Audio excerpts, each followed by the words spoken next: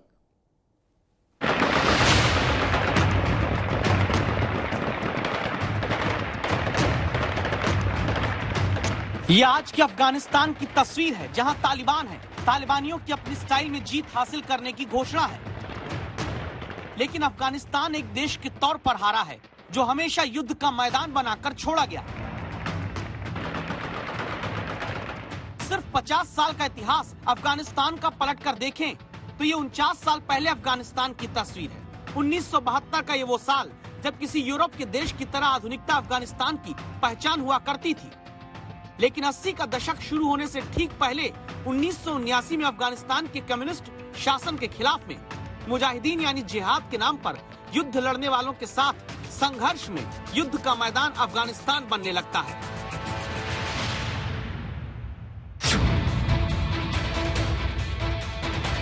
उन्नीस में ही दिसंबर में क्रिसमस के वक्त की बात है, जब मुजाहिदीन के खिलाफ सोवियत संघ ने अपने मिलिट्री ट्रूप भेजने शुरू कर दिए। यूएसएसआर के प्लेन, हेलीकॉप्टर उतरने लगे।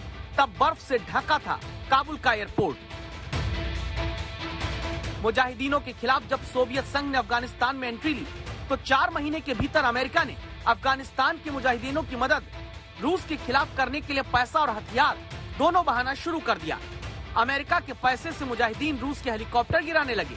जमीन अफगानिस्तान की जख्मी होती, जीतते दूसरे, हारता अफगानिस्तान।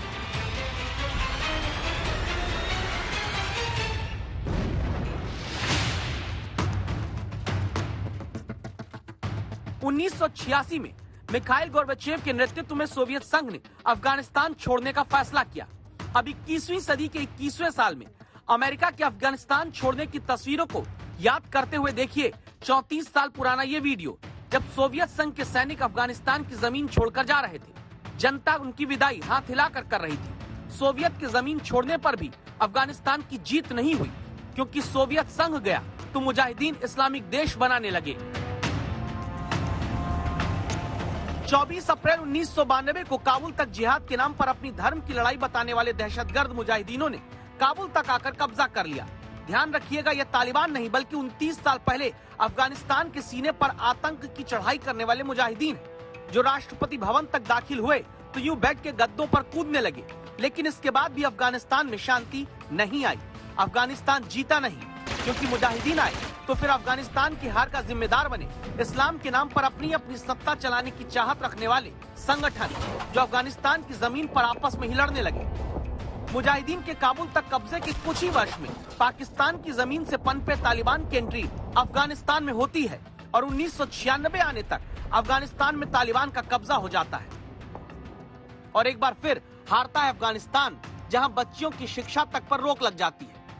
जिस अफगानिस्तान ने ब्रिटेन से लेकर रूस तक को अपनी जमीन से हार कर जाते देखा, वो अफगानिस्तान खुद कभी अपने लिए जीत नहीं पाया। अब दोबारा 20 साल बाद जाकर अफगानिस्तान अपनी ही जमीन पर हार गया, क्योंकि अमेरिका की वापसी ने तालिबान के हवाले अफगानिस्तान कर दिया। न्यूज एजेंसी रॉयटर्स ने एक पोल कराया, इसमें सिर्फ 40% अमेरिकी लोगों ने ही अफगानिस्तान से सेनाएं वापस बुलाए जाने के बाइडेन के कदम को सही कहा। 3/4 अमेरिकी मानते हैं कि अमेरिकी फौज को तब तक अफगानिस्तान में रुकना था जब तक उनका एक एक नागरिक वहां से वापस नहीं आ जाता। 51% लोगों ने बाइडेन के आर्मी को वापस बुलाने के फैसले को गलत ठहराया है। ये आपस में लड़ेंगे, अभी आपस में बटे हुए हैं, वहाँ ट्राइबल लॉयल्टीज बहुत है।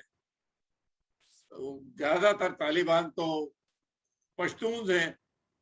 पश्तून उनके पास अगर 15 मिलियन है तो पाकिस्तान में 63 मिलियन है। वो दखल डालेंगे। पाकिस्तान में पहले ही गड़बड़ शुरू हो जाएगी। वो तो पश्तून तो पहले ही अपने आजादी के लिए लड़ रहे हैं, अब और लड़ाई होगी। लेकिन अफगानिस्तान के अंदर भी माइनॉरिटीज हैं, ताजिक्स हैं, हज़ारा जैसे मैंने मेंशन किया, वो अपनी तरफ खींचेंगे। तो अभी तो ये एक किस्म से सिविल वार की हालत होगी। अमेरिका की सबसे लंबी जंग का अंत बिना किसी जश्न के हुआ है, क्योंकि उस जंग के अंत में भी अमेरिकी सैनिकों की मौत का बोझ है। तालिबान जरूर अफगानिस्तान में अमेरिका को हराने का जश्न काबुल में मना रहा है, लेकिन भविष्य की अनिश्चितताओं और सुरक्षा के खतरे के बीच में खड़ा अफगानिस्तान खामोशी से खड़ा सोच रहा है कि उसे हासिल क्या हुआ। 1996 के बर्बर तालिबानी या फिर 2021 में आधुनिकता समेटे क्रूरता वाले तालिबानी। आज तक ब्यूरो। गुजरे हुए कल का यानी कि 70 के दशक का अफगानिस्तान स्वतंत्र विचारों वाला रहा। आज का अफगानिस्तान तालिबान के अगले एक हफ्ते में सत्ता स्थापित करने के मंसूबों के बीच डरा हुआ है और ऐसी परिस्थिति में आने वाले कल भविष्य का अफगानिस्तान कैसा होगा? क्या रोटी के लिए जूझता हुआ, अपने ही पैसे के लिए परेशान और भुखमरी, महामारी, कुपोषण के साथ आतंक की भेंट चढ़ा हुआ? धर्म के नाम पर भले चेहरा ढकने के लिए तालिबान मजबूर कर दे, लेकिन भूख को कोई नहीं ढक सकता। और उसी त्रासदी की तस्वीर है ये। ये हाथ अफगानिस्तान के हैं, जिनके पेट में जलती भूख की आग काबुल में ही तालिबानी जीत के जश्न के शोरों से कहीं ज्यादा भड़की हुई। लेकिन रास्ता कोई नहीं, हार चुके अफगानिस्तान के पास। अफगानी रोटी के एक एक पैकेट को पाने के लिए छिड़ी इस जंग से बड़ी लड़ाई कौन हो सकती है। जब महिलाएं रोटी के पैकेट हाथ फैलाकर इस गाड़ी के सामने से ले पाती हैं, तो एक बच्चा दिखता है जो अपनी पेट की आग बुझाने के लिए लड़ने को लाचार छोड़े गए अफगानिस्तानी नागरिकों की भूख के दबाव वाली भीड़ में दब जाता है। बच्चों को गोद में लेकर खाने का एक एक पैकेट पाने के लिए जूझता अफगानिस्तान लेकर कौन जीत लेगा अपनी लड़ाई, फिर चाहे वो धर्म की हो या अधर्म की। अफगानिस्तान के बच्चों को खाने के एक एक दाने के लिए मोहताज बनाकर सत्ता और संप्रभुता की बात करने वाले तालिबान के राज में 31 अगस्त की तारीख इतिहास में दर्ज हो गई है, जहां 72% आबादी गरीबी रेखा से नीचे है। 90% आबादी दिन के $2 भी नहीं कमा पाती और 50 लाख से ज्यादा बच्चों पर भूखमरी का संकट माना जा रहा है। हालत ये कि जब अमेरिका समेत 60 से ज्यादा देश अफगानिस्तान की आर्थिक मदद रोक चुके हैं, जब विश्व बैंक भी अफगानिस्तान के मुख्य बैंक के विदेशी मुद्रा भंडार को फ्रीज कर चुका है, तब अफगानी नागरिक अपना पैसा तक पाने के लिए दिन भर बैंकों के बाहर यूं लाइन में खड़े रहते हैं। तो फिर 31 अगस्त के बाद जब कोई पूछे कि तालिबान जीता या अमेरिका, तो जवाब होगा हार गया अफगानिस्तान। आज तक ब्यूरो। अमेरिका वियतनाम से लेकर सीरिया तक में अपने मिशन में नाकाम रहा। दुनिया की सबसे शक्तिशाली सेना 1942 के बाद 5 प्रमुख युद्ध में जीत हासिल नहीं कर सकी। अब प्रश्न है क्यों? लेकिन जो सबसे बड़ा सवाल उठता है कि अफगानिस्तान में हार का अमेरिका पर क्या असर होगा? क्या अफगानिस्तान में अमेरिका का सरेंडर उसके वर्चस्व के अस्त होने की एक दस्तक है?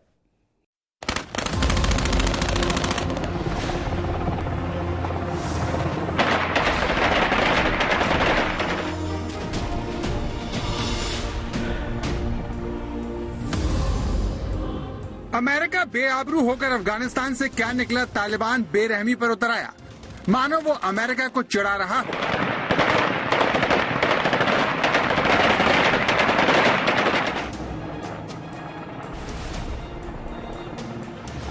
ये तालिबानी क्रूरता का वीडियो है जिसमें तालिबान ने कथित अमेरिकी मुखबिर को हेलीकॉप्टर से लटका दिया।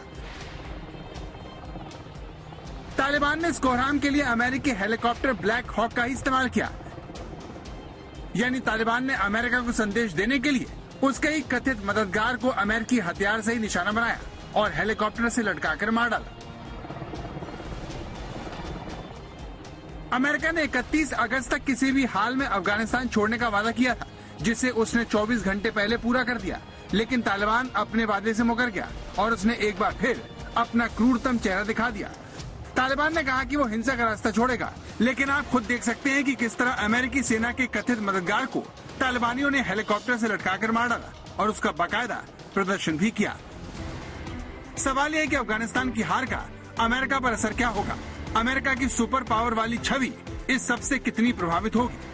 क्योंकि तालिबान ने जिस तरह से अमेरिकी वापसी का जश्न मनाया, अमेरिका के जाते ही काबुल एयरपोर्ट पर कब्जा किया, उसके हथियारों को अपने कंट्रोल में लिया, उसने अमेरिकी छवि को गहरी चोट पहुंचाई है। अमेरिकी रक्षा विभाग ने एक तस्वीर जारी की और दुनिया को अफगानिस्तान छोड़ने वाले आखिरी अमेरिकी सैनिक से मिलवाया।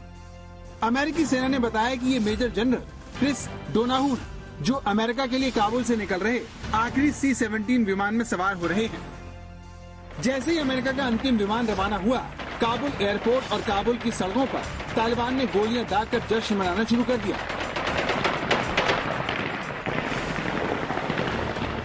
20 साल पहले अमेरिका भले ही अल-कायदा के खात्मे के लिए अफगानिस्तान आया हो, लेकिन ये बात किसी से छिपी नहीं है कि उसका असल मकसद सेंट्रल एशिया में चीन और रूस के दखल पर लगाम लगाना था, लेकिन वो अपने मकसद में नाकाम रहा। चीन, रूस, पाकिस्तान के साथ मिलकर अफगानिस्तान में पैठ बढ़ाने के लिए तालिबान के साथ एक हो गए हैं, जिसका सीधा फायदा चीन को मिलेगा। चीन की नजर अफगानिस्तान की खनिज संपदा पर है, जिसके लिए वो तालिबान को मान्यता दे चुका है, तालिबान के नेताओं से मिल चुका है और अब खुलकर तालिबान की तरफदारी करना भी शुरू कर दिया है। चीन ने अमेरिका को तालिबान की मदद करने की नसीहत दी। चीनी विदेश मंत्री ने अमेरिकी विदेश मंत्री से फोन पर बात की और कहा कि अफगानिस्तान की पूरी स्थिति बदल गई है। ऐसे में सभी पक्षों का तालिबान से संपर्क करना और इसे सक्रिय रूप से राह दिखाना आवश्यक हो गया है। चीन यही नहीं रुका और उसने अमेरिका को आतंकवाद और हिंसा से लड़ने में अफगानिस्तान की मदद के लिए कदम उठाने की नसीहत भी दी। लेकिन जो तालिबान दुनिया में आतंक का पर्याय हो, उस पर चीन की तरफ से एक भी शब्द नहीं कहा गया। चीन को ये ताकत अमेरिकी कमजोरी की वजह से मिली, जो तालिबान की ताकत भांपने में नाकाम रहा। इसी बात पर जो बाइडेन घर में ही गिर गए हैं।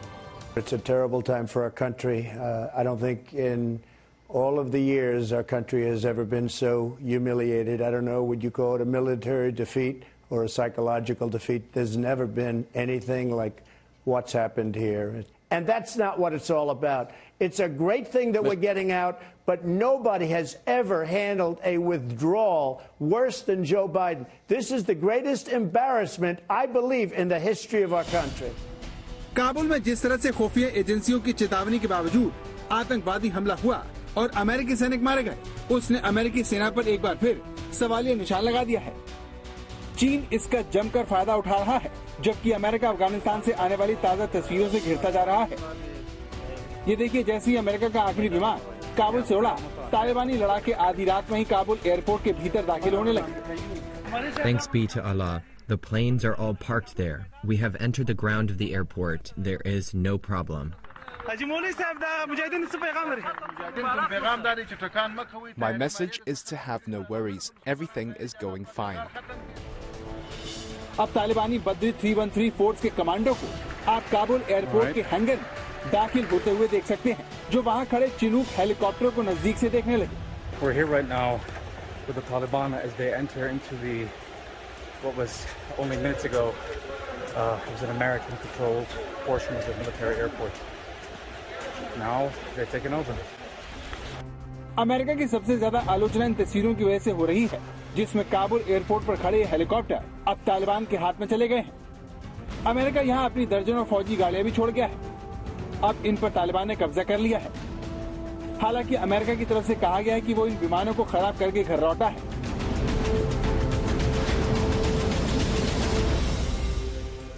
अमेरिका भले ही इन हथियारों को बेकार कर गया हो, लेकिन जाने अनजाने में इसका फायदा चीन को होगा, जिससे इन्हें इस्तेमाल लायक बनाने की जिम्मेदारी तालिबान सौंप सकता है। चीन रिवर्स इंजीनियरिंग में माहिर है, तो कुल मिलाकर अफगानिस्तान अमेरिका का सरेंडर उसकी छवि और रुतबे को गहरी चोट पहुंचाएगा। अमेरिका 20 साल तक यहाँ प्रयास करता रहा। ये सबसे लंबा युद्ध था अमेरिकी भूमि के बाहर। अमेरिका का 20 साल तक प्रयास करता रहा और उस प्रयास के बावजूद अमेरिका को कुल मिलाकर लेखा जोखा करें, तराजू में तोलें तो कोई ज़्यादा सफलता नहीं मिली है।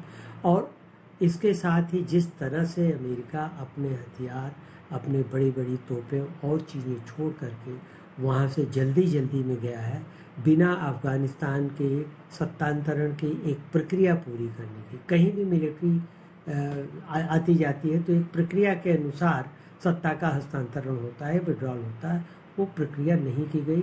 इससे अब अमेरिका सुपर पावर के बजाय मिनी पावर, जैसा कि साले ने कहा, वो बनने की कगार पर है। चीन के लिए अफगानिस्तान के हालात लॉटरी निकलने जैसे हैं, क्योंकि अमेरिका के निकल जाने से चीन को अफगानिस्तान के जरिए खाड़ी के देशों में जाने का रास्ता मिल जाएगा। अमेरिका से तनाव में चीन की सबसे बड़ी चिंता उसकी एनर्जी सप्लाई को लेकर थी।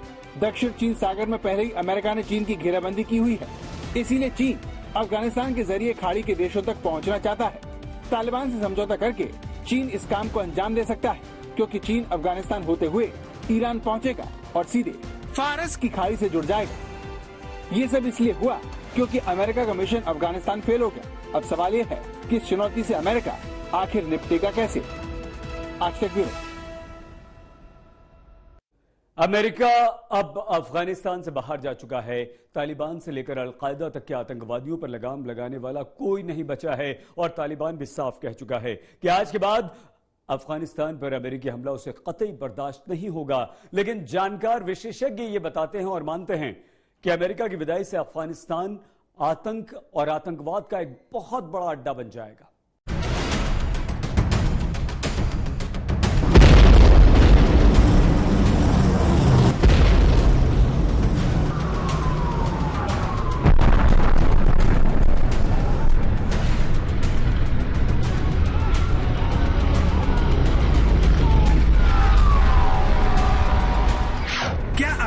फिर से 9/11 जैसा हमला हो सकता है?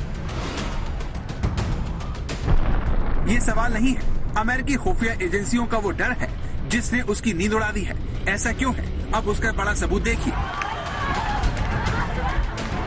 जिस अफगानिस्तान में तालिबान की इच्छा के बगैर परिंदा भी पर नहीं मार सकता हो, वहाँ देखिए सफेद रंग की SUV के लिए तालिबान के आतंकवादी कितनी फुर्ती से रास्ता साफ करवा रहे हैं।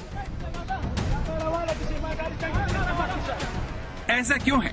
इसका जवाब इस गाड़ी में बैठा ये शख्स है जो हाथ उठाकर लोगों का अभिवादन कर रहा है।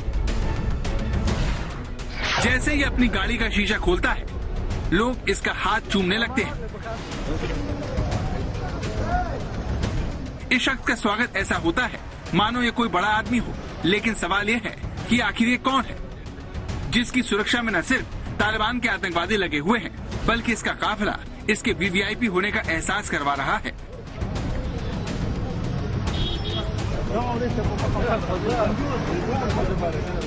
अफगानिस्तान में खूंखार आतंकवादियों की घर वापसी होना शुरू हो गई है। अफगानिस्तान में अलकायदा का प्रमुख नेता अमीन उल हक नांगरहार राज्य के अपने गांव में लौट चुका है। अमीन उल हक अलकायदा के पूर्व मुखिया ओसामा बिन लादेन का सहयोगी रहा है। अमीन उल हक को अमेरिका ने साल 2001 में ग्लोबल आतंकवादियों की लिस्ट में शामिल किया था, जिसके अफगानिस्तान लौटने से अलकायदा मजबूत होगा। ओसामा बिन लादेन को भले ही अमेरिका ने 10 साल पहले मार गिराया हो, लेकिन उसके करीबी का रुतबा अफगानिस्तान में रत्ती भर भी कम नहीं हुआ है। इन्हीं तस्वीरों ने अमेरिका और उसके सहयोगी देशों को परेशान कर दिया है। ब्रिटेन के रक्षा मंत्री बेन वेलेस पहले ही कह चुके हैं कि तालिबान के कब्जे वाला अफगानिस्तान अलकायदा जैसे आतंकवादियों के लिए स्वर्ग साबित हो सकता है। इससे वहाँ पर अलकायदा की वापसी भी हो सकती है।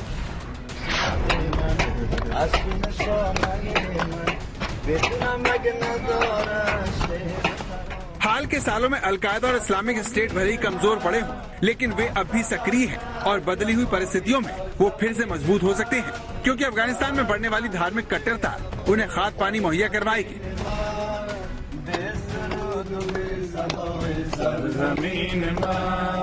अफगानिस्तान में आतंक के खेल में फिलहाल तालिबान सबसे बड़ा खिलाड़ी बनकर उभरा है। इसके बाद अलकायदा का नंबर है, जो अलग अलग देशों के जिहादियों का एक समूह है और अपने नेटवर्क को फिर से खड़ा करना चाहता है। इस्लामिक स्टेट भी कुछ ऐसा ही है, जिसका मकसद सारी दुनिया को इस्लाम के झंडे के नीचे लाना है। लेकिन फिर भी वो अलकायदा और तालिबान का दुश्मन है, मगर तालिबान का कट्टर शासन उसकी ताकत में इजाफा ही करेगा, जिसका असर आसपास के देशों के अलावा सारी दुनिया पर होगा। तालिबान का असर तो जरूर पड़ेगा कहीं न कहीं। अब कहाँ पड़ेगा? कितना अमेरिका पे पड़ेगा, कितना रूस पे पड़ेगा, कितना चीन पे पड़ेगा, क्या पता। तालिबान के राज में सारी दुनिया अफगानिस्तान की महिलाओं के लिए फिक्रमंद है, लेकिन तालिबान की ये सोच किस तरह से सारी दुनिया की महिलाओं के लिए खतरा बन गई है, उसका एहसास आपको पाकिस्तान के पूर्व क्रिकेटर शाहिद अफरीदी करवाएंगे, जो खुलकर तालिबान की वकालत में लग गए हैं। तालिबान आए हैं और बड़े पॉजिटिव फ्रेम ऑफ माइंड के साथ आए हैं। ये चीज हमें पहले नजर नहीं है और माशाल्लाह ये चीजें बड़ी जबरदस्त पॉजिटिविटी की तरफ चीजें नजर आ रही हैं। ये लेडीज को काम करने की इजाजत, पॉलिटिक्स में बाकी जॉब्स की तरफ उनको मतलब इजाजत है। एंड देन क्रिकेट को सपोर्ट कर रहे हैं। क्रिकेट सीरीज हो जाती है, श्रीलंका में मणिपुर की सिचुएशन ठीक है। शाहिद अफरीदी का बयान उस वक्त आया है जब सारा पाकिस्तान अपनी एक बेटी के सार्वजनिक शोषण से हैरान है। 14 अगस्त को लाहौर में सैकड़ों लोगों की एक भीड़ एक टिकटॉक स्टार को देखकर जानवर बन गई और भीड़ ने उसके कपड़े फाड़ दिए। इस घटना से सारे पाकिस्तान में खूब हंगामा हुआ, लेकिन इस वारदात की सोच के लिए जिम्मेदार लोगों का बचाव करना पाकिस्तान में फैशन बन गया है। असल गुलामी से ज्यादा बुरी ज़हनी गुलामी है। ज़हनी गुलामी की जंजीरें तोड़ना ज्यादा मुश्किल होता है। जो अभी अफगानिस्तान में गुलामी की जंजीरें तो तोड़ दी उन्होंने, लेकिन जो ज़हनी गुलामी की जंजीरें वो नहीं टूटती। पाकिस्तान से आने वाले ऐसे ही सुरों ने दुनिया समेत भारत को भी चिंता में डाल दिया है, क्योंकि तालिबान के आने और पाकिस्तान में कट्टरता बढ़ने से वहाँ पर पल रहे आतंकवादी संगठनों का हौसला बढ़ेगा, जो इस्लाम के नाम पर दुनिया को जला सकते हैं। आतंकवाद आप सिर्फ नेबरहुड में फैला सकते हो, क्योंकि बाहर मुल्कों में इन हथियार को ले जाना आसान नहीं है। कहीं भी आप एंट्री करोगे, हथियार तो आपको वैसे भी मिल जाते हैं। पहले भारत पर इन्होंने जब आतंकवाद बढ़ाया था जिहादिस्ट ने 1991-92 में सोवियत यूनियन के निकलने के बाद, हथियार तो उस वक्त भी कम नहीं थे। पाकिस्तान की फौज देती थी इनको, आज भी दे सकती है। पिछले कुछ दिनों में सारी दुनिया अफगानिस्तान में तालिबान राज का ट्रेलर देख चुकी है। अमेरिका वहां से जा चुका है और आतंक को खुली छूट मिल गई है। आज तक ब्यूरो। दर्शक में आज के लिए बस इतना ही। अपना प्लीज बहुत ख्याल रखिएगा। देखते रहिए आज तक।